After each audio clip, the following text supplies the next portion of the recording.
I've got the pleasure now of introducing our next presenters, Associate Professor Bruce Burnett and Joe Lampert, are both in my school of Cultural and Professional Learning at QUT. And Joe and Bruce have been doing some outstanding work for quite a few years.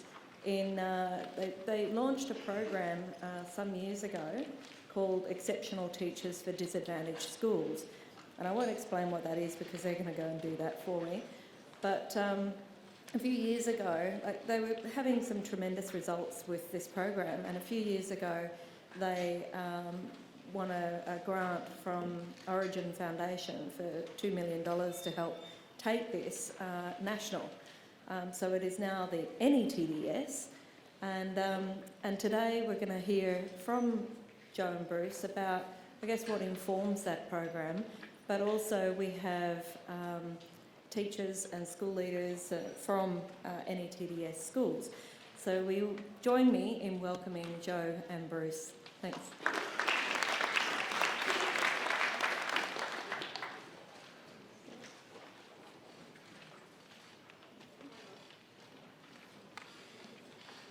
Thanks, Linda. Ooh, that's very bright.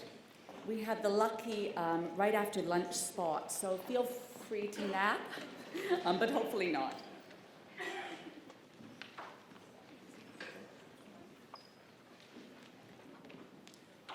Okay, thank you very much for giving us the chance to talk to you for a little bit about the program. We'll split it into two sections if we can. We'll first of all give you a little bit of a background, the story behind NETDS, and we'll unpack the main components of what we actually do in the program. And also importantly, we'll talk to you a little bit about how that program is being scaled up, if you like, and being expanded across other universities throughout Australia. And then finally, we'll wind up by just briefly touching on the core issues that we've found to date. At that point, we'll hand over to the panel, and we thank those people very much for coming in. We've got Morgan Bisker, who is a fourth-year participant in the program, Kira Mickelberger from Deception Bay State High School, who is the deputy principal there, and Crystal Armitage, who went through the program a couple of years ago and has been working in a low SES school at D-Bay as well.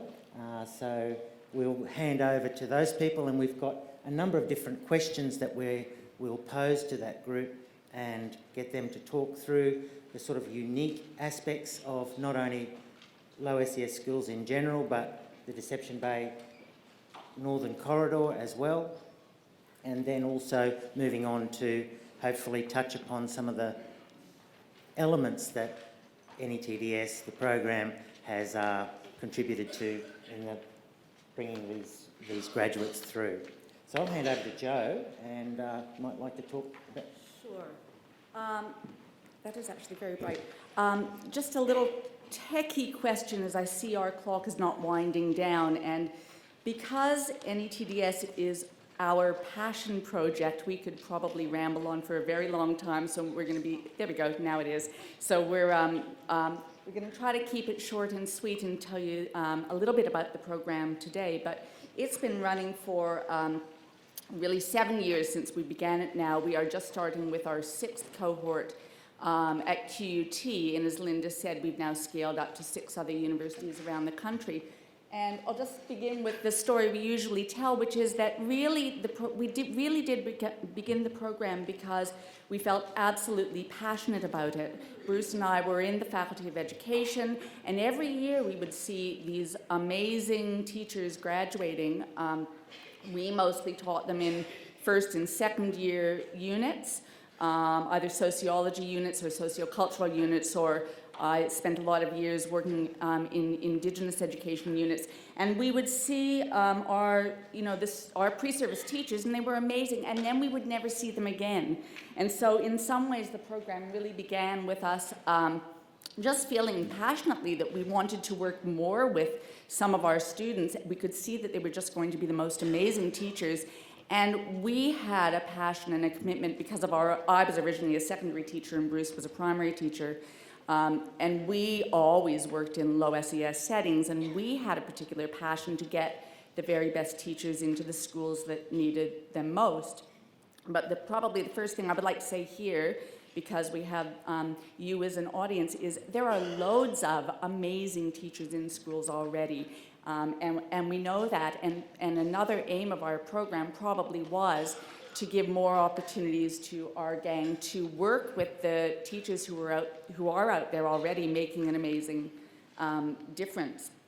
So basically, very quickly, and I think Bruce might talk this through in more detail in a bit, the program works in that we first identify pre-service teachers midway through their 4-year Bachelor of Education. Midway through their course, we look for students who have the highest grade point averages.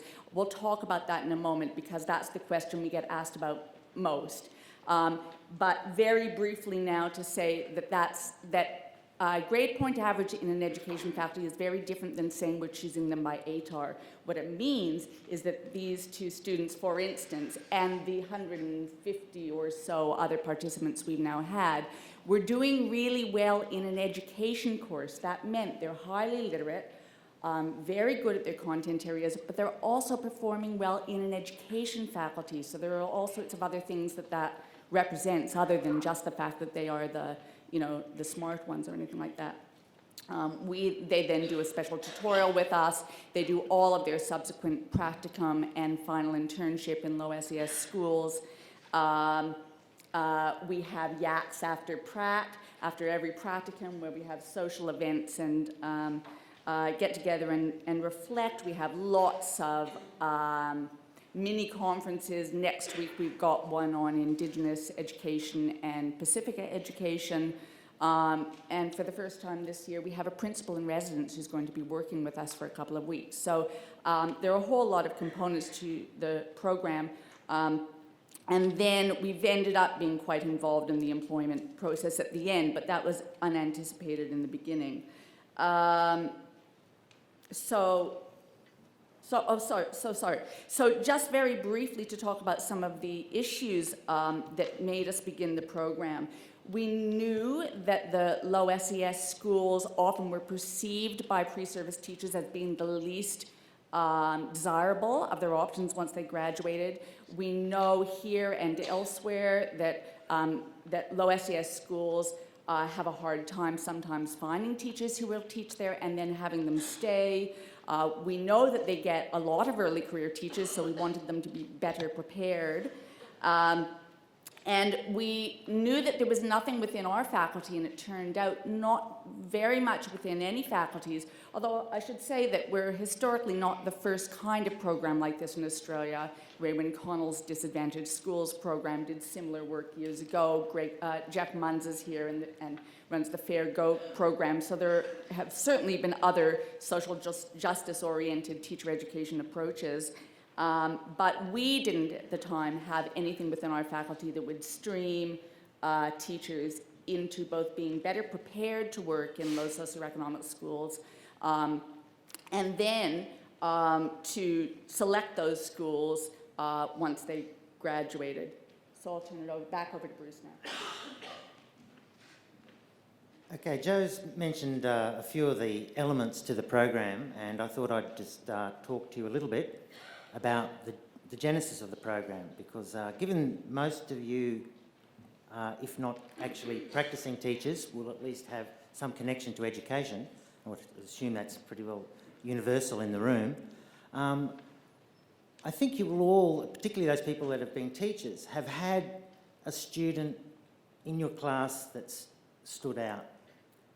Usually, okay, they stand out for the right reasons and the wrong reasons, but if we concentrate on those students that stand out for the right reasons. Everyone who's been a teacher has had those, and you most probably can think back 10 years, 11 years, 12 years or whatever to a class and name those students straight off. They just roll off your tongue. And as Joe said, we had been working for many years in the large socio-cultural units that all teachers have to do. Do a teaching degree, doesn't matter if it's in New South Wales, Victoria, South Australia or Queensland, you do your curriculum units. you do your psych units, and then you do your practicum, and often there is a group of sociocultural, sociology of ed units. We'd worked for years in those units that everyone had done. And so you had these huge cohorts moving through, potentially 600 students across multiple tutorials. And yet you would get that same dynamic working in those tutes. In every tute, you'd get one or two students that just shone. The lights were on, and they were engaged with the content, and they were the sort of students that you thought, wow, I'd love them to be teaching my kids. And when we sort of hatched the idea, and I'll talk a little bit about that in a moment, which was, along with many ideas, somewhat alcohol-fueled on a Friday afternoon, and sketched down on a napkin, that type of an idea. But basically what we thought was, wow, wouldn't it be great if you could somehow corral or get that group of shining lights across 14, 15 tutorials together in the same place at the same time and work with them for an extended period of time, with the end game being, the end result being, making sure they got jobs in low SES schools. So we set about saying, okay, let's look at this group. How can we identify them? Because the moment had to be, I'll talk a little bit about the structural side of it, but structurally we did it at the end of their second year. So we needed to identify them in some particular way. And we looked at that group of shining lights, and there was a mix. They were mature age, there were some straight out of school, there were students that were across all of the different disciplines. There was a real mix, male, female, it was all that type of a mix. So we thought, okay, maybe the one constant here, and it wasn't always the case, but the one constant that shone to us was that most of these shining lights that had engaged with content at the end of their second year were getting pretty high GPAs. So we thought, okay, let's identify that group. So we looked at, as Joe said, we don't want to engage with the ATAR debate of entry. That's something completely different. Let's look at that cohort, all undergraduate pre-service teachers at the end of their second year in our particular institution. And we took a GPA of around about 6, which relates to about the top 5 to 10%. And then we found a place in the course where we could bring them together, and we worked with them for that third year and then into their fourth year. At the same time, we sourced, we made sure that they were going into a number of what we call quartile 1 low SES schools. So in other words, schools with ICSEA levels in the bottom quarter. So they're averaging around, well below 1,000, which is the Australian mean. While we were working with them, we gave them a modified curriculum in those particular units, and that curriculum really focused on giving them a pretty sophisticated and heavily nuanced understanding of the dynamics of poverty, what was going on in these schools. So when they got to the exposure stage, when they entered their practicum, and for many of these kids and students and mature age students, may have been the first time that they had set foot in a low SES environment. Not in all cases, but we wanted to give them that sophisticated, nuanced understanding of poverty before they were exposed to it. That practicum is quite heavily scaffolded, heavily mentored. Joe and I visit each student while they're on prac several times throughout the year. And then the final part was something that I'll talk to you a little bit about in a moment, and that was about the employment cycle. We never really wanted to get involved in that, and we actively sort of tried to not to become involved. However, the whole program falls down if these students are pre-service teachers are snapped up by leafy greens and independents, which we'll show you the data in a moment, which has historically been the case. So we now actively take calls from principals, and it will increase from now on throughout the year, and principals call us to see if they can secure a particular graduate in a particular discipline, for example. So I thought what I might do is just show you a little bit of a video, and then Joe can unpack a little bit more of the program. The National Exceptional Teachers for Disadvantaged Schools program is all about preparing the most talented and gifted teachers coming out of our universities and getting them in front of kids in low SES schools where they're needed most. I believe that school is the only way that we're going to get a better future, not only for us now, but also for our future families. I don't think without the teachers I'd be where I am today. I'm so grateful for them. At the moment, I'm on 100% attendance. That's just how much I love school. I've seen the program make a positive impact because I believe that the teachers graduating from the Exceptional Teachers for Disadvantaged Schools program understand the complexities associated with poverty. They don't make excuses for students who are not performing. Their expectations are still high. There's lots of kids that know that the life that I guess their parents had, they don't want that for them or for their children, so they're definitely working as hard as they possibly can to be able to, you know, make a change and strive to get to university and have some sort of career. I hope to pass on the idea that you can't let where you've come from define you as a person. You need to rise above and overcome obstacles if they happen to be thrown your way. So I want them to be proud of who they are, to have a really clear picture in their mind of the person that they would like to be, and to understand that school will help them get there. So the National Exceptional Teachers for Disadvantaged Schools program in effect identifies the highest performing pre-service teachers at the end of their second year and works intensely with them for an 18-month period with the end result of hopefully getting them into high poverty or low SES schools. The thing that makes this program quite unique is, of course, the grounding we give our teachers in understanding poverty and disadvantage, but it's largely about the relationships. It's the relationships our university builds with schools and principals. It's about the relationships we build with government departments who have been very supportive, and it's certainly about the relationship we have with our teachers and the schools in which they're working now. Schools that many experienced teachers would find very challenging. I want to be the first person in my family to go to uni, because my family's of Indigenous heritage, and my mum always tells me to go to uni and everything, and like to make her proud and everything. In 2010, less than 5% of our students were university bound. Now 39% of our students that graduate year 12 go on to university. You can go further in education and do whatever you want if you try. I just really want to be the best that I can be.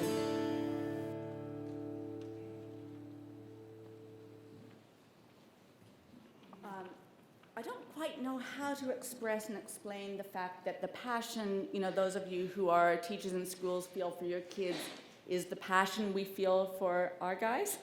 And we can't really fully take credit, of course, for the fact that they are good teachers, but two of the outcomes, I guess, of the program, one is the redistribution of our highest achieving teacher graduates into low SES schools. We know that previously they used to get just snapped up pretty immediately, or before graduation by Leafy Greens and by private schools, which is great too. But the redistribution has been astonishing, and Bruce will show you some of that in a moment. But and the preparedness, because the best teachers in low SES schools used to say to us, well, I did get a job here, but boy, I was like deer in headlight at the beginning. I had no idea. Nobody had ever kind of told me what to expect or what to prepare for. So just very quickly in terms of some of the key design principles, which we've had to fine tune and tweak as the program has grown now to other universities, and to name them, I guess there's no reason I can't name them. So Newcastle, University of New England, Deakin University, Uni South Australia, University of Western Sydney, and Victoria University all have NETDS programs now at different stages. But these are some of the core principles, and some of which we've already spoken about, but some I'll just mention a little bit more about now. So that GPA It is a principle of the program that there are no additional requirements from our participants, really. There are lots of opportunities. There are no additional assignments. There are no rewards in some ways. We know that one of the points of difference in the NETDS program is that it's core business in a mainstream faculty of education. So they're already going through teaching anyway. They've already known that they want to be teachers. So not only are there no extra requirements, but there are also no penalties if halfway through it or if at some point they decide, you know what, these schools are really hard, I think it's not for me. And every year there are probably 2 or 3 participants who say that, you know, who find schools really hard or, you know, want to go down some other roads, want to teach in a faith-based school, whatever it is, and that's fine. No penalty, no hard feelings. They slide right back into their education program and they become fine teachers anyway, and that is a principle of the program. Some of these other things we've already talked about, but the last point about flying under the radar is something we have thought through quite a lot now and is a key principle of the program, and that is, I should say, I'm going to contradict myself right now and say that there are a few other NETDS participants in the room, but I won't make them stand up because one of the key principles really is to fly under the radar. We don't really want to pit our group against other people in our education faculty. They're great teachers too. They are fine teachers too. So we don't have t-shirts. They don't go into school saying, I'm special. You know, they don't go around bragging about anything. Principals generally know who they are, but not even necessarily, and once people are out teaching, they probably don't make a big deal of it either. It's what we do behind the scenes, I think, that makes the difference. That's just how the actual program is expanding. As Jo mentioned, we've got a flagship now at QT, and it's moved out nationally through the help of an Origin Foundation, and more recently, both the Vincent Fairfax Foundation and the Eureka Benevolent Society both have contributed significant funding to enable that expansion. So just to show you a little bit about the data here, because I think normally when you put a slide of data up, people's eyes can potentially glaze over, but I'll just point out a couple of points with this data. One is that snapshot between 2007 to 2011. The reason we put that up there is that really we don't have very accurate data at all prior to 2007. There was a change in the way in which universities were required to report federally at the end of each year on where their graduates from the previous year had secured or not secured employment. So we've got, from 2007 until today, a pretty accurate picture of where university graduates are going. So we know where our teachers ended up. And if you look at that, that's all those figures are to do with high achieving students going through QUT. So in other words, students with about GPAs in the top 5 to 10%, GPAs of about 6 or above. And if you look at that first snapshot, previously 35% of the students were ending up in low SES schools, and we define a low SES school in this case by a school with an ICSEA level below 1,000, which is the Australian mean. You can see we've had 4 graduating cohorts. Crystal was from cohort 3, and so we've had another cohort last year, and you can see the change in those each year as it's gone through. We're tracking in the high 80% range now from our graduates that are securing employment in those schools. So it's very encouraging, that data, and it's on the basis of that data that many of at least the philanthropic community is quite supportive and keen to see if it cannot be replicated and scaled across other countries. Because as you would be aware, and we don't want to buy into the debate, there's a lot of money being thrown at alternate programs, alternate entry programs, that are out there in various forms that are targeting low SES schools. So without naming names in that area, it's quite a controversial programs, but that particular data shows that it is possible not only to attract those high-performing students, but to secure their employment. And hopefully, we haven't been out there that long, only 4 years we're tracking them at the moment, but it's not long enough, but to see if we do not suffer that same 5-year hit that teaching in general suffers as well. So we're very interested in looking at that. And then very briefly, just to tell you about a little bit of the research associated with the program. So we've been running now for 6-7 years, and we've found out a lot of stuff. And so a lot of that has become research we're doing with the Department of Education, and internationally with Spain and the US and Hungary and New Zealand and various other places, and Canada as well now. Because really these are international discussions that people are having around how do we get great teachers to want to be in high poverty schools, what is a good teacher in these schools, how can we get them to stay, how can we build in leadership trajectories for them, what do they need to be better prepared. So all of these things are being discussed all over the place at the moment. So just very briefly, a little bit of the research we're engaged in around this at the moment is you would know that there's a lot of discussion around about quality teaching, and it's a term that's bandied about quite, all the time now, and in all policy and in all reports. And we're doing some research around trying to define what does that mean, particularly in low SES schools? Does that mean something different? How would that inform then how teachers are prepared and what kind of opportunities they're given?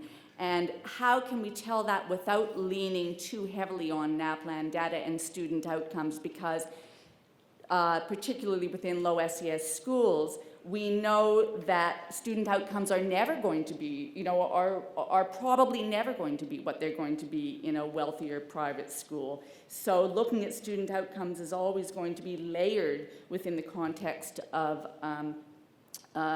social and cultural advantage and disadvantage. So we are now working with the Department of Education on some of that work. We are looking now, so our first graduates are now 3 years out.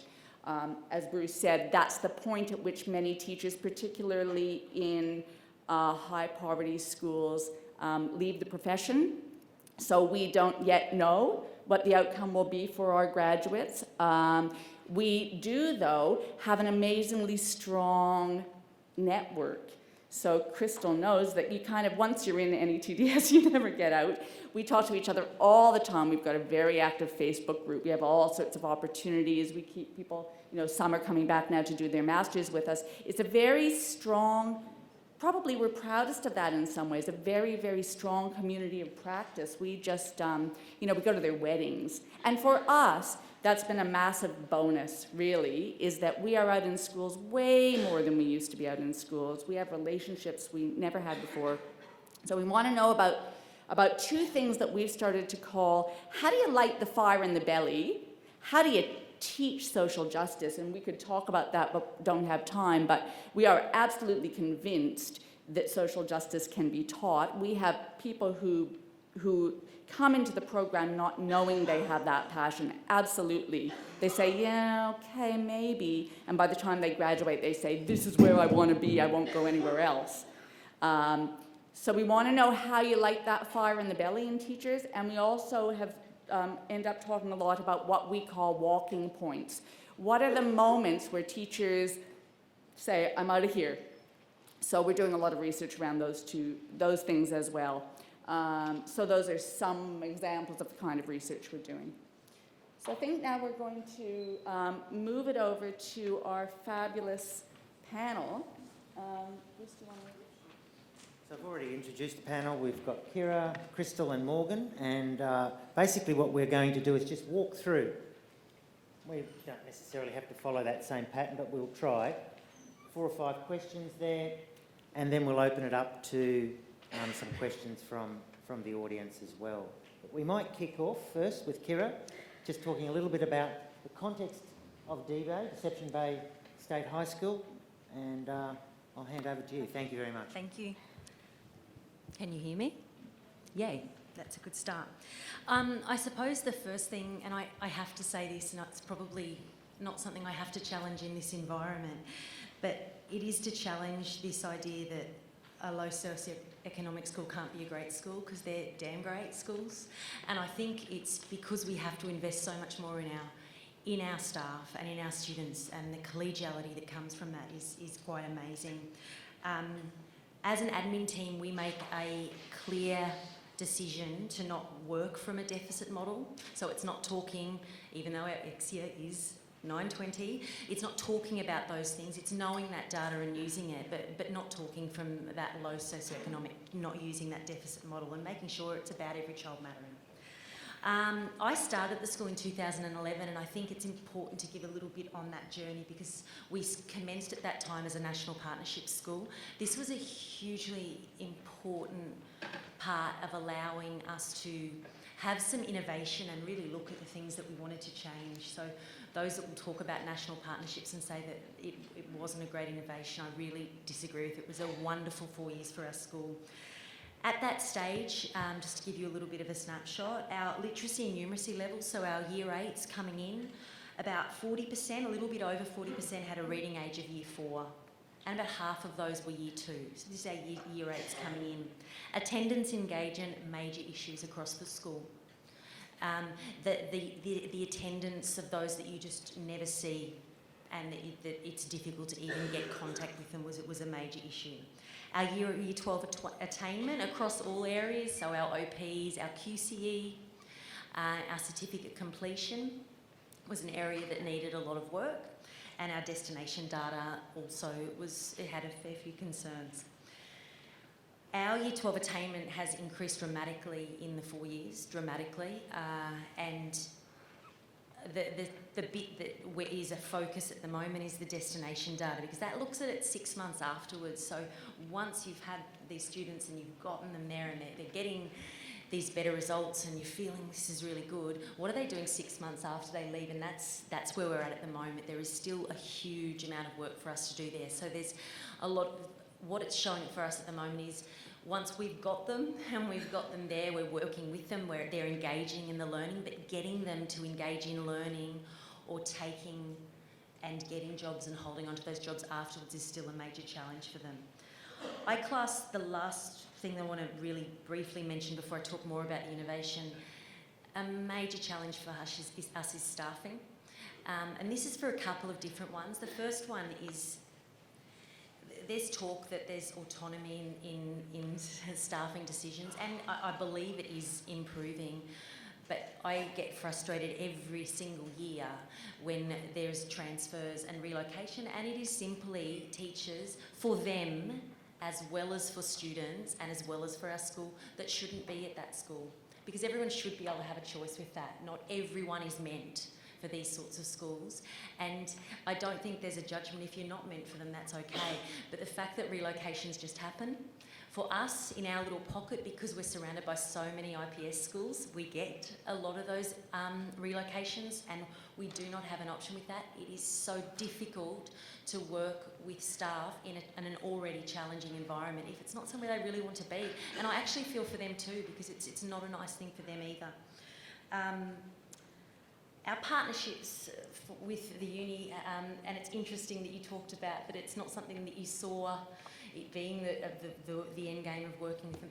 That has been absolutely critical for us, and we have picked up outstanding teachers from working with the unis. She can't say that it's bad because I'm right next to her, so it's going to be difficult when she gets to speak. But what it's about, and I think it's a critical part that is missing, we talk partnerships all the time. We talk partnerships in our school and engaging your community, and I think a critical step is that university within the school partnership and making sure that is very strong. If I briefly, and please tell me when I've talked for too long, If I briefly talk about school improvement, I think the toughest part of that is when you've got so many things you want to do. And when we looked at everything that we had, it was like, oh, where do you start? And the principal, David Fries, he's an exceptional man that talks always about, let's start with a few things. And it was always, we had all of these things we wanted to do, but we said we would have 1 to 3 things per year, and they would be our priorities, and we would do them, and we would do them really well. And if the next year came and we weren't doing them well yet, we'd keep doing those, and then we'd only change and transition once we were ready to them. Our start, and this was a huge one at our school, which was the challenge, is when you have students that have so many challenges outside of those school gates that impact on how they are when they walk in, it is very easy for your school to become a school of welfare and not become a school of learning. And that was our first critical change to make. That's not devaluing the importance of the welfare, but knowing they are there to learn and knowing that education is what they need. So that was our first step. Now that looked like a lot of different things. There was a lot of school-wide positive behaviour that we worked on. It was having a new uniform. They'd never had a formal uniform in their life. It was working on attendance and saying we weren't going to accept the poor attendance. It was making them believe that they could achieve and having high standards. So why I don't like talking about that low socioeconomic, sometimes you put on that a banner of that they can only achieve less, and then straight from the beginning where you work from that deficit model. The next critical part, and this was in our first year, was about our learners as in our teachers. And it's been really refreshing to hear a lot of that today, because we work in education, but often we do not invest. Once we have teachers coming in, we not invest in their professional learning. So yes, that is about the pedagogy, but it's about their growth and where they see themselves going. It's about them having mentors in the way that really matters for them. Our next big area were our innovation programs, and I'm not going to go into all of them because that's not the priority of this, but a few of them were things that looking at these kids that had such very low literacy levels, and one of those was our Immersion Program that Crystal is one of the teachers for. Another was we set up 2 smaller schools within our school. One of them was an off-site school, so that was for our most disengaged kids. Still staffed with our teachers, we would still go down there, but having them in a different setting. And another was a school within our school for young mums, so setting up a creche in our school. So trying to look at all of the different reasons why that disengagement happened and changing it. We're at the point now where we're on a very big push on attendance, so that's been a priority, but we're trying to push and make that more of a priority now, and that's a tough one, but it's actually been going quite well. I suppose, and this has come across so much in what everyone has said today, it is always about the relationships, and it's always about valuing the students. And I love the Rita Pearson one, and you're telling me to wind up, aren't you? So I'm going to finish with this one. And that is just that idea that every kid needs a champion, and they do. And I think sometimes from these schools they need more than one. And when you have those staff working in your school, and if you can get those there, it's very powerful. Thanks. Thank you, Kira. Hate to cut you off. It's all good. It's talking. No, and it's because of the passion. Yeah. So, Morgan, you will graduate at the end of this year as a primary teacher. Do you want to talk a little bit about the NETDS program and your experience? Thanks. Hi. So I first heard about the NETDS program 2 years ago when I was in second year, and it immediately appealed to me because I was already volunteering in a low socioeconomic school, and I'd heard from previous cohort members that this was a really good way to gain employment in that particular area. So luckily enough, at the end of that year, I had a high enough GPA that I got a phone call from Joe and Bruce asking if I would like to join the program. And since then, I've had the opportunity to be in their unit tutorial class, go to several professional development workshops, and I've now completed 2 field experiences in low socioeconomic schools, and I'll be going back to one of those for my last 2 this year. I think one of the most important aspects of this program for me has been that initial unit that we had with Joe and Bruce, and I think the reason for that is because it was 37 people in a room that were all really passionate about being there, and because we had high GPAs, it meant that we'd attended all of our university studies, and we were really passionate about actually discussing these issues, which I hadn't had in a lot of other tutorial classes where every single person there was engaged in the conversation. And I come from a private schooling background, so I didn't have a lot of knowledge about low socioeconomic issues from a personal perspective. So it was really good to be in that tutorial room and discuss these issues with other educators and hear different perspectives from other teachers. And then the second most important part of the program was actually going out and having a guaranteed placement in low socioeconomic schools where I could apply that knowledge that I'd learned right into the classroom. And it's really helped to change a lot of my perspectives. So for example, when I first started teaching, having come from a private school background, I had a lot of ideas about getting kids to do virtual classrooms at home, online conferencing with me, completing craft projects at home, all things, brilliant things that I did at school and loved. And they are brilliant ideas, but this program has helped me to recognise that not all families have those resources, and you need to be a lot more flexible in your teaching and not necessarily not use those ideas, but adapt them to suit the students that you're working with. The other really important perspective change that I've gained from this course is my attitude towards students. So like Kira mentioned, not using a deficit model, but actually appreciating the strengths that these students have and that they're just as good as any other student at any school. So for example, on one of my pracs, I came in and there was this student who was just flying off the wall in the morning, grade 1 boy, swearing at me, not having a good time.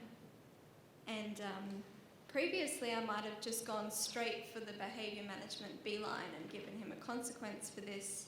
But because of this program, I took a step back and I could think about the social justice perspective of this and just asked him what was going on, and he just hadn't had a good morning, hadn't had a good breakfast, and that was something that was a really easy fix, and then he was top-notch student for the rest of the day. So this program has taught me to understand the complexities at this school, value the importance of the students and what they can achieve, but still while considering their backgrounds and what they need in this particular school environment. Thanks, Morgan.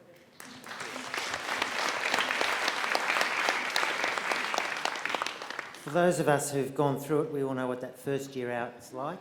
It's a pretty tough year. Not only do you catch every cold under the sun, you're dealing with a number of different sort of things that you're juggling. Crystal, tell us about your first year. Okay, so I'm Crystal. Hi. I had the exact opposite experience to Morgan. I only ever went to low SES schools for state and for high school. All my schools were labelled everything under the sun, from we're a bunch of drug dealers to all people do there is have sex. That was the sort of experience.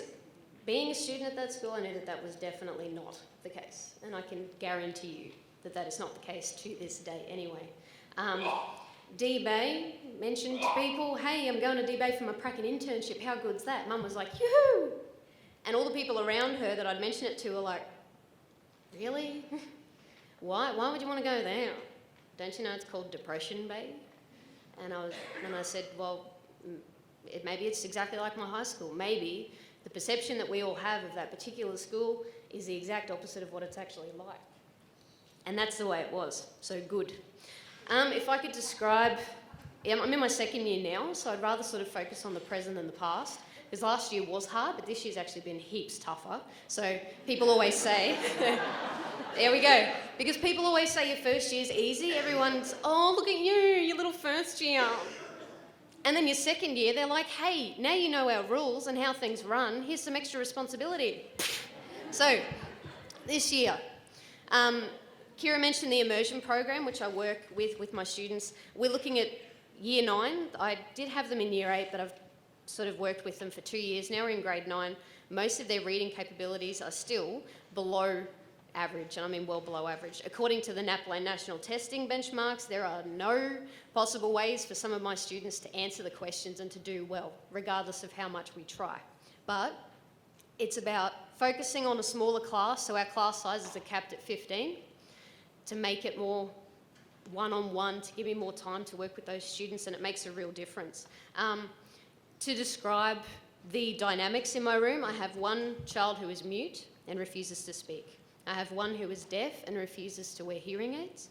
I have 3 students from the Solomon Islands and New Zealand, for which English is their second language. I have about 4 or 5 students that cannot read, and I have about, I would say about 70% of them that don't like writing or have issues with spelling and grammar.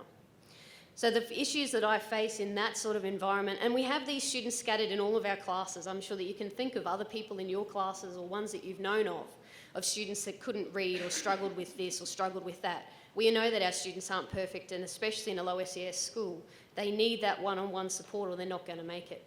So it's been my mission to try and improve their English. And has it been easy? No, it hasn't. We're reading the Hunger Games at the moment. Do they like reading? No. Do they like the fact that I read to them? Yes. When they talk while I'm reading, what do I make them do? Read. And they hate it. They say, Miss, I hate reading. Why are we reading a novel? And a really thick one. You know, why is it so thick? That's weird. I said, for some of you, this will be the first book that you actually read, from cover to cover. Because mum and dad at home have never had books. They've perhaps never themselves learnt how to read or how to write, and now they're trying to encourage their children to develop the capabilities to do that, and that's my job, and that's what I'm supposed to do. A few things that I've learnt in my first couple of years. One, relationships, and Kira mentioned it before, are absolutely key. If I don't have a one-on-one relationship with every single student that I teach, there is no way that I can expect them to learn from me. I know we talk about Rita Pearson all the time, but she says that kids just don't learn from teachers that they don't like.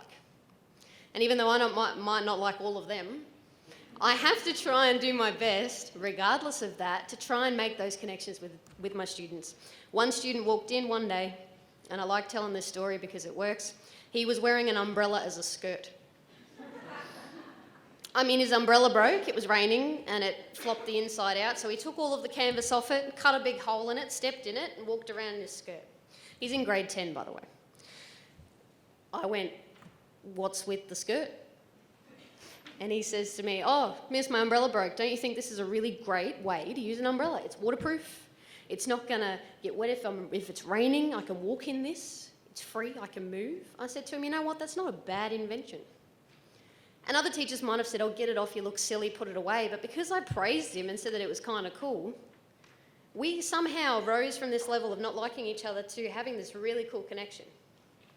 And it works. His improvement and that relationship is key. My second thing is differentiation. Because I have that class of students that don't speak or don't like to read or can't read or write or they can't hear properly, I have to be able to differentiate and split my teaching pedagogy in so many ways to cater for them all. And is it easy? No. And it takes a lot of time, but part of being in the program has helped me to develop that on my prac.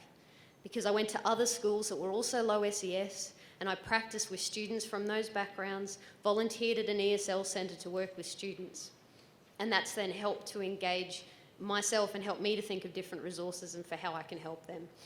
Final one, before I get cut off, would have to be my own attitude and my own perception, because all of the teachers that are inside our school in particular, if they don't have the right attitude towards our students and believe that they can still achieve, regardless of what's going on, that they have the power to make a difference in that student's life, that's something that you can't necessarily mark. You can't bottle that and give it to everybody. It's something that different teachers have, and we've got 4 cohorts worth of our graduates that have been through the NETDS program, and they're just in my staff room. There's one from each cohort. And the amount of collegiality and support that we give each other and what we think we can do to help our students is just immense. So, thanks very much.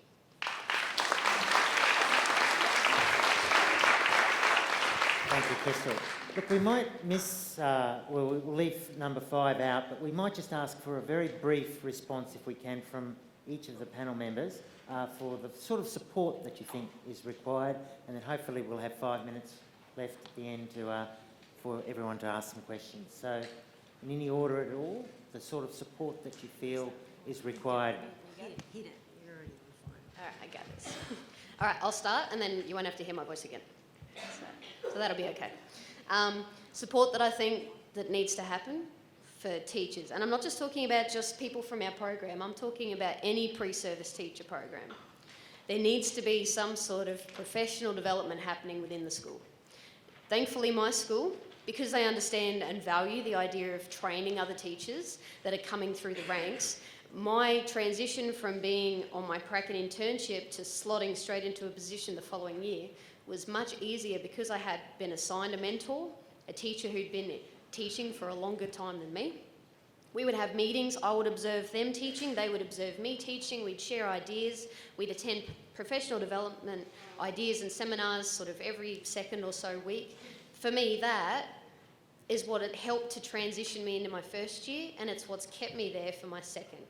So I think we need to really focus on not just new and beginning teacher, say professional development, but we need to be focusing especially on how we can support our pre-service teachers, because we know a lot of them come into the game and they're gone in 3 years. And even for me, as someone in my second year, I'm like, well, am I going to expire next year? What happens to me? How come the statistics say that I'm going to be quitting my job next year? I can't see that happening in my own mind.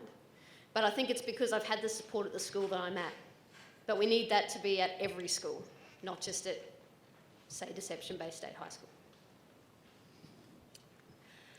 Yeah, I think the pre-service, it needs to start right back there in the connections with the university. When I first started as deputy and, you know, we split who's doing what, and that was one of my things. I was really passionate about it because you see it too often. We're all busy and we know schools are busy, and it's really easy to say you don't have time for that person that's not even a member of your staff yet, but it's got to start right back then. You've got to do the training with them. So yeah, we have a really clear pre-service program.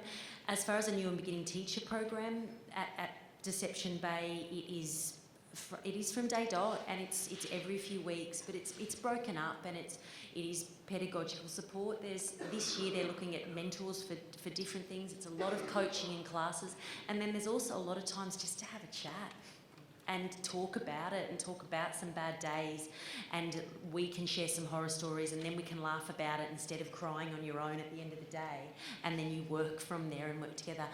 And exactly as Crystal said, looking at the growth of a teacher always, because everybody has growth, and if we're going to be part of education, we've got to be about everybody's growth.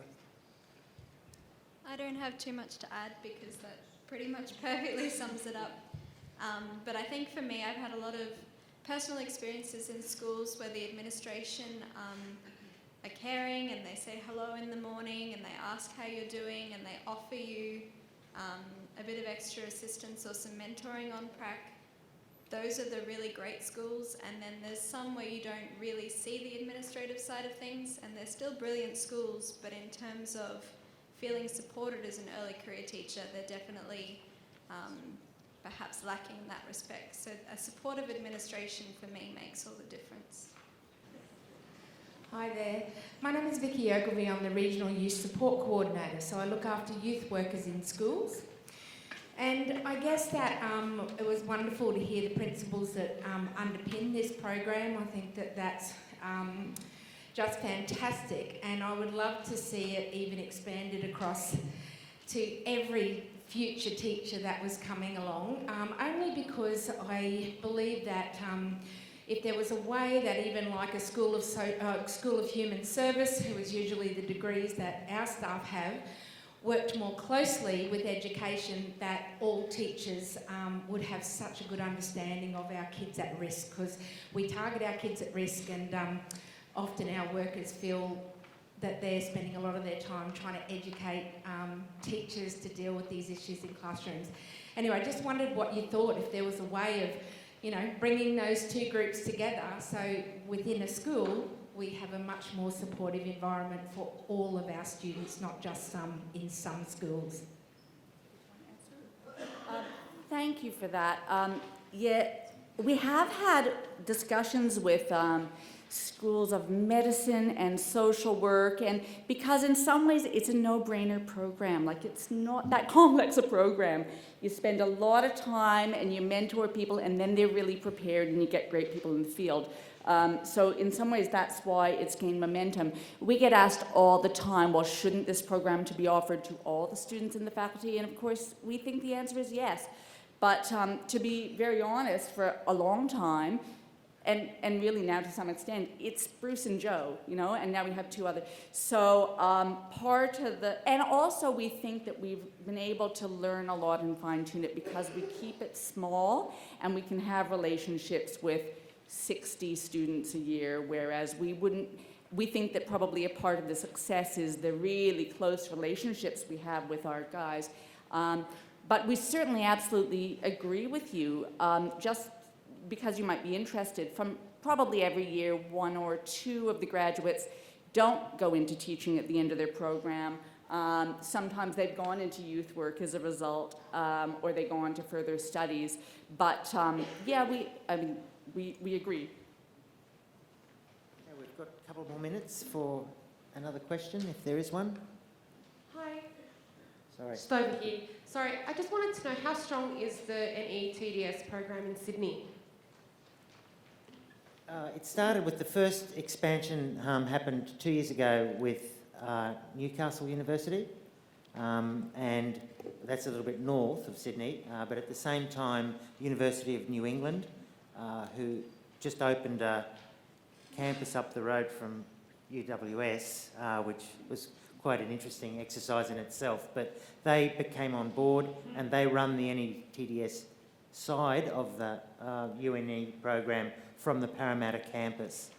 So currently there is another university that's just coming on, and that's University of Western Sydney. So several footprints, if you like, of NETDS in Sydney. I'm sorry, I just can't... Sorry, has the University of Western Sydney, has that started yet? No, they've just joined this year, and their staff are coming up. The way it works is they come up to QT for an induction program for a week or so. We run them through, we work out the logistics, and then they go back and tailor the program to their local context. That happens in October. But the University of New England has already begun? Yes, it has been going for a year and a bit now. Okay, wonderful, thank you. Okay, I think that might be enough time, unless there's one last question? No? Okay, thank you very much for giving us the opportunity, and I'd like to thank the panel in particular for coming along. Thank you.